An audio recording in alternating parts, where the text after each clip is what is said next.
చెన్నమ్మ మాట్లాడతావా? ఇప్పుడు నాకు చెప్పిందే చెప్పు. అవిది దా నేను అడుగుతుందా ఇక్కడ రా.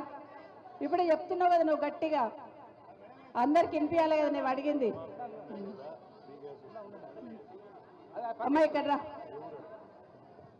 మీరు అడిగింది చిన్నమ్మ ఒక పని చేయి, నేను అడుగుతాను నువ్వు చెప్పు. తీసుకో. ఏ ఊరు చిన్నమ్మ? మా కుమారుగూడెం సార్. ఏడా? కుమారుగూడెం. ఎంత దూరం ఉంటుంది ఇటుకెళ్ళి? ఎంత దూరం వచ్చేది ఇటుకెళ్ళి? 2 కిలోమీటర్. 2 కిలోమీటర్.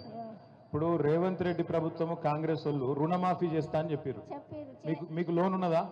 54,000 ఉంది సార్, కాలేదు. 54,000 లోన్ ఉన్నది, మీకు కాలేదు. పక్కన పక్క. ఇప్పుడు ముఖ్యమంత్రి అబద్ధం చెప్తుండా, చెన్నమ్మ అబద్ధం చెప్తుందా? ముఖ్యమంత్రి చెప్తారే బ్యాంకులు రాలేదు. అట్లా కాదు, ముఖ్యమంత్రి అబద్ధం చెప్తుండా, చెన్నమ్మ అబద్ధం చెప్తుండా? మరి మాకు రాలేదు. మరి కేసు ఎవరి మీద పెడదాం? ముఖ్యమంత్రి మీద పెడదామా, చెన్నమ్మ మీద పెడదామా? కాదు, మోసం చేసిన మీద కేసు పెట్టాలనా లేదా? పెట్టాలి. మరి గ్యాస్ గురించి కూడా 500 అన్నారు. మరి 500 900 తీసుకుంటుండ్రు, 400 బ్యాంకులు పడతలేవు. పడుతున్నాయా? పడతలేవా? పడతలేవు సార్. లేవా? పడతలేవు. అది కూడా ఉత్త గ్యాస్ ముచ్చట్నే అయిపోయిందా? అది గ్యాస్ లోన్. 4 ఎకరాలు భూమి సార్. 4 ఎకరాలు ఉన్నది. పల్లె సార్, పల్లె మేడం. రైతు బంధు వాళ్ళే, రుణమాఫీ కాలే. ఫ్రీ బస్ ఉన్నదా? ఫ్రీ బస్ ఒక్కటి చేసి సార్ అందరికి. బాగా తిరుగుతున్నావా మరి ఫ్రీ బస్సులో? వదలేవా? శాతం అయితే లేదా? నా కొడుకులు అది ఒక్కటైతే నడుస్తుందా?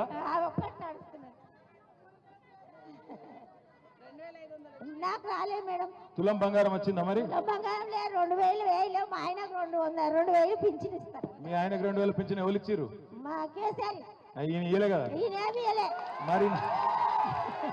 మరి ఈయన 4,000 ఇస్తాను కదా, అదే కదా. ఆయన దెక్కపోయాడు, ఆయన ఉన్నాడు.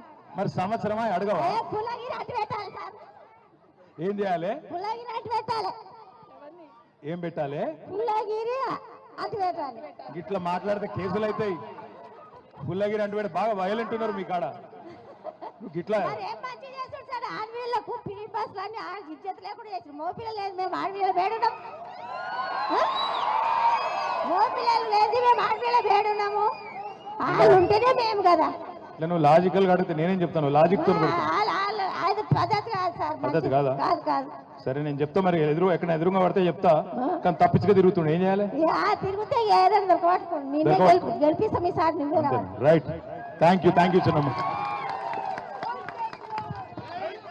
షాద్నగర్ మాజీ శాసనసభ్యులు అంజన్న గారిని మాట్లాడాలని కోరుకుంటాను.